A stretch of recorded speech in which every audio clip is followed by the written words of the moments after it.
Assalomu alaykum. Yana bir bor xayrli kech azizlarim. Yaxshimisizlar? Esin nima og'zinglarni ochib oldinglarmi? Tutgan ro'zalarimizni Allohim dargohida qabul qilsin. Hozir bir stakan iliq suv ichib oldim. Og'zim shu bilan ochdim. Ana endi Enel kompaniyasidan 200 mg suvga Drain Effect qo'shib ichib olaman. Bilasizlar, Enel kompaniyasidan shunaqa mahsulotlarni ichaman. Bu hech qanaqa dori emas.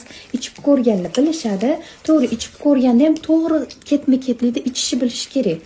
Buni faqat mutaxassisgina chiroyli qilib sizlarni konsultatsiya qilib, ketma-ketlikda qanaqa ichishingizni aytib o'tadi, tushuntiradi, nimaligini ketma-ketlikda tushuntirib va 10 kun ichib bo'lganingizdan keyin agar 8 kilo, 5 kilo o'zingiz kerakli vesni tashlab bo'lganingizdan keyin уже agar stop qilmoqchi bo'lsangiz bloklab beradi, agarda davom ettirmoqchi bo'lsangiz yana davom ettirib ketaverasizlar. Shunaqa faqatgina shu Dilshod